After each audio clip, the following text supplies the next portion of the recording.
السلام علیکم ورحمۃ اللہ وبرکاتہ۔ حضرات ناظرین و سامعین، آپ حضرات کو معلوم ہے کہ عید الفطر کی نماز سال میں ایک بار ادا کی جاتی ہے، اور عید الفطر کی نماز پڑھنے کا طریقہ دیگر نمازوں سے الگ ہے، جس کی وجہ سے بہت سے لوگ عید الفطر کی نماز پڑھنے کا طریقہ جاننا چاہتے ہیں، سیکھنا چاہتے ہیں، اور یوٹیوب پر بہت ساری ویڈیوز بھی سرچ کرتے ہیں۔ آپ کو بہت ساری ویڈیوز بھی مل جائیں گی، لیکن جب آپ اس ویڈیو کو واچ کریں گے، دیکھیں گے، تو آپ یہی کہیں گے کہ ایسی ویڈیو پوری یوٹیوب پر نہیں ہے، کیونکہ یہ چھوٹا سا بچہ جو آپ کے سامنے کھڑا ہے، یہ خود پریکٹیکل عید الفطر کی نماز پڑھ کر دکھائے گا، ہمیں بتائے گا اور سکھائے گا کہ عید الفطر کی نماز کس طریقے سے پڑھی جاتی ہے۔ ہم خود سیکھیں گے، اور آپ بھی اس ویڈیو کو دیکھ کر ایک ایک چیز کو فالو کریں اور سیکھیں، اور اس امید سے سیکھیں، اور اس امید سے اس ویڈیو کے ذریعے عید الفطر کی نماز کا طریقہ جانیں کہ آپ اس ویڈیو کلپ کو اپنے دوست و احباب تک ضرور پہنچائیں گے۔ کیونکہ میں نے پہلے بھی کہا، اب بھی کہہ رہا ہوں کہ بہت سے نوجوان اور بہت سے لوگ وہ ہیں جو عید الفطر کی نماز پڑھنے جاتے ہیں، لیکن بغل والے کو دیکھ کر وہ نماز پڑھتے ہیں۔ اگر بغل والے نے غلطی کر دی تو وہ بھی غلطی کر جاتے ہیں، کیونکہ ان کو طریقہ معلوم نہیں، جس کی وجہ سے وہ غلطی کر جاتے ہیں۔ اس لیے آپ اس طریقے کو صحیح طریقے سے جانیں، اپنی زندگی کا کچھ وقت اس ویڈیو کو دے دیں، انشاءاللہ العزیز بہت فائدہ ہوگا۔ اس انداز میں یہ طریقہ بتایا جائے گا کہ اگر آپ ایک بار اس ویڈیو کو دیکھ لیں گے تو سالوں سال تک عید الفطر کی نماز پڑھنے کا طریقہ آپ کو یاد رہے گا، آپ کے ذہن و دماغ میں محفوظ رہے گا۔ دوستو، آپ حضرات کو معلوم ہے کہ کوئی سی بھی عبادت بغیر نیت کے معتبر نہیں ہے۔ آپ اگر نماز پڑھتے ہیں تو اس کے لیے نیت شرط ہے، بغیر نیت کے کوئی بھی نماز بھی درست نہیں ہو سکتی، اور عید الفطر یہ بھی ایک نماز ہے۔ تو سب سے پہلے ہم یہ جانتے ہیں کہ عید الفطر کی نیت کس طریقے سے کریں۔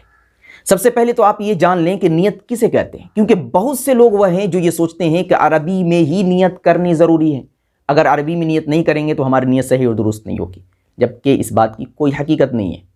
آپ دل کے اندر جو سوچ لیتے ہیں وہی نیت ہے، کیونکہ نیت اصل دل کے ارادے کا نام ہے۔ آپ نے دل کے اندر یہ سوچ لیا، دل کے اندر یہ خیال کر لیا کہ میں عید الفطر کی نماز پڑھنے جا رہا ہوں، بس آپ کی نیت کافی ہوگی، آپ کی نماز صحیح اور درست ہو جائے گی، مزید الفاظ میں الجھنے کی کوئی ضرورت نہیں۔ ہاں، اگر آپ اپنی زبان سے الفاظ کے ساتھ نیت کرتے ہیں تو یہ مزید بہتر ہے، کیونکہ دل کے اندر جو چیز ہوتی ہے اس کے اندر تقویت پیدا ہو جاتی ہے، اور مزید آپ کی نیت کے اندر ایک تقویت پیدا ہو جاتی ہے، ایک طاقت پیدا ہو جاتی ہے۔ تو آپ زبان سے بھی الفاظ کے ذریعے آپ نیت کر سکتے ہیں۔ اردو میں اگر آپ نیت کرنا چاہیں تو آپ اس طریقے سے نیت کر سکتے ہیں کہ اللہ تعالیٰ، میں نیت کرتا ہوں 2 رکعت نماز عید الفطر واجب کی 6 زائد تکبیروں کے ساتھ، واسطے اللہ کے، رخ میرا کعبہ شریف کی طرف، پیچھے اس امام کے اللہ اکبر۔ جب امام صاحب کہیں گے اللہ اکبر تو آپ بھی اللہ اکبر کہیں گے۔ میں طریقہ بھی بتاؤں گا، بھی نیت بتا رہا ہوں۔ یہ تو اردو میں نیت کرنے کا طریقہ ہے، اور اگر عربی میں آپ اس نیت کو رٹنا چاہتے ہیں تو آپ عربی میں بھی اس نیت کو یاد کر سکتے ہیں۔ نویت ان اصلی رکعتي الواجب صلاۃ عید الفطر مع 6 تکبیرات واجبہ۔ آپ اس عربی عبارت کو اپنے ذہن و دماغ میں محفوظ کر سکتے ہیں، رٹ سکتے ہیں، اور اس کے ذریعے بھی آپ نیت کر سکتے ہیں۔ تو یہ رہا مسئلہ نیت کا۔ تو سب سے پہلے آپ عید الفطر کی نماز کی نیت کریں، اس کے بعد امام صاحب مصلی پر کھڑے ہوں گے، تھوڑی دیر کے لیے آپ مجھے امام سمجھ لیں۔ میں جس طریقے سے نماز پڑھاؤں گا اس طریقے سے آپ جہاں کہیں بھی نماز پڑھیں گے امام صاحب نماز پڑھائیں گے، اور یہ جو بچہ کھڑا ہے یہ بحیثیت مقتدی ہے، مجھے فالو کرے گا، اور جس طریقے سے یہ بچہ نماز پڑھے گا اسی طریقے سے آپ کو بھی نماز پڑھنی ہے۔ تو نیت کے بعد پہلا مرحلہ یہ آتا ہے تکبیر تحریمہ کا، جس طریقے سے عام نمازوں میں اللہ اکبر کہتے ہوئے ہاتھ کو باندھتے ہیں، ٹھیک اسی طریقے سے اس نماز میں بھی امام صاحب اللہ اکبر کہتے ہوئے ہاتھ باندھ لیں گے۔ جیسا اس بچے نے ہاتھ باندھ لیا ہے، تو ہاتھ باندھنے کے بعد عام نماز کی طرح امام صاحب بھی ثنا پڑھیں گے، اور جو ان کی اقتداء میں مقتدی حضرات ہیں وہ بھی ثنا پڑھیں گے۔ جب امام صاحب ثنا سے فارغ ہو جائیں گے تو اس کے بعد 3 زائد تکبیریں کہی جائیں گی جو واجب ہے، اور 3 زائد تکبیر کہتے ہوئے آپ اس ترتیب سے ہاتھ اٹھائیں گے۔ پہلی تکبیر میں امام صاحب ثنا کے بعد اللہ اکبر کہتے ہوئے ہاتھ اٹھائیں گے اور ہاتھ کو چھوڑ دیں گے، جیسا کہ یہ بچہ ہاتھ اٹھایا اور چھوڑ دیا پہلی تکبیر میں۔ پھر دوسری تکبیر کے لیے امام صاحب اللہ اکبر کہتے ہوئے ہاتھ اٹھائیں گے اور ہاتھ کو چھوڑ دیں گے۔ تیسری تکبیر کے لیے امام صاحب اللہ اکبر کہتے ہوئے ہاتھ اٹھائیں گے اور ہاتھ کو باندھ لیں گے۔ تیسری تکبیر میں ہاتھ کو چھوڑنا نہیں ہے بلکہ ہاتھ کو باندھ لینا ہے، کیونکہ اس کے بعد امام صاحب قرات کریں گے۔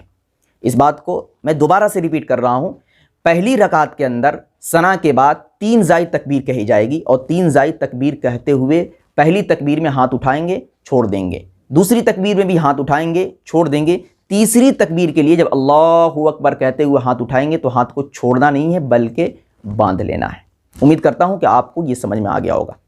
اس کے بعد امام صاحب عام نماز کی طرح قرات کریں گے، اور آپ کو امام صاحب کی قرات کو خاموشی کے ساتھ سننا ہے، آپ کو کچھ بھی نہیں کرنا ہے، سارا کام امام صاحب کریں گے۔ اس کے بعد امام صاحب جب قرات سے فارغ ہو جائیں گے، سورہ فاتحہ اور سورت کی تلاوت سے فارغ ہو جائیں گے، تو عام نماز کی طرح اللہ اکبر کہتے ہوئے رکوع میں چلے جائیں گے۔ رکوع میں جانے کے بعد وہی رکوع کی تسبیح سبحان ربی العظیم، سبحان ربی العظیم، سبحان ربی العظیم 3 مرتبہ، جس طریقے سے جتنی دیر تک امام صاحب رہیں گے اتنی دیر تک آپ رکوع کے اندر رہیں اور رکوع کی تسبیحات کو آپ پڑھتے رہیں۔ اس کے بعد امام صاحب سمیع اللہ لمن حمیدہ کہیں گے تو آپ کو بھی آہستہ آواز میں ربنا لک الحمد کہتے ہوئے کھڑے ہو جانا ہے۔ اس کے بعد پھر امام صاحب اللہ اکبر کہتے ہوئے رکوع میں جائیں گے تو آپ کو بھی آہستہ آواز میں اللہ اکبر کہتے ہوئے رکوع میں چلے جانا ہے۔ ایک رکوع کریں گے، پھر 2 رکوع کریں گے، اس کے بعد امام صاحب دوسری رکعت کے لیے اللہ اکبر کہیں گے تو آپ کو بھی آہستہ آواز میں اللہ اکبر کہتے ہوئے کھڑے ہو جانا ہے۔ کھڑا ہوتے ہی آپ کو نیت باندھ لینی ہے۔ نیت باندھنے کے بعد امام صاحب قرات کریں گے، سورہ فاتحہ اور سورت کی تلاوت کریں گے، اس کے بعد پھر 3 زائد تکبیر کہی جائیں گے۔ یہاں پر بہت سارے لوگ غلطی کر جاتے ہیں، اس لیے اس کو صحیح سے آپ سنیں اور سمجھیں۔ 3 زائد تکبیر کہی جائے گی قرات کے بعد، اور وہ اس طریقے سے کہ امام صاحب قرات کے بعد کہیں گے اللہ اکبر کہتے ہوئے ہاتھ اٹھائیں گے اور ہاتھ کو چھوڑ دیں گے۔ پھر دوسری تکبیر کے لیے امام صاحب اللہ اکبر کہتے ہوئے ہاتھ اٹھائیں گے اور ہاتھ کو چھوڑ دیں گے۔ پھر تیسری تکبیر کے لیے امام صاحب اللہ اکبر کہتے ہوئے ہاتھ کو اٹھائیں گے اور ہاتھ کو چھوڑ دیں گے۔ اور چوتھی تکبیر امام صاحب اللہ اکبر کہیں گے لیکن ہاتھ کو نہیں اٹھانا ہے۔ ہاتھ کیوں باندھ رہے ہو؟ یہ تو چھوٹا سا بچہ ہے، بڑے بڑے لوگ غلطی کر جاتے ہیں۔ میں پھر اس کو دوبارہ سے میں آپ کو بتا رہا ہوں، دوسری رکعت کے اندر 3 زائد تکبیر جو کہی جائے گی وہ امام صاحب کی قرات کے بعد کہی جائے گی۔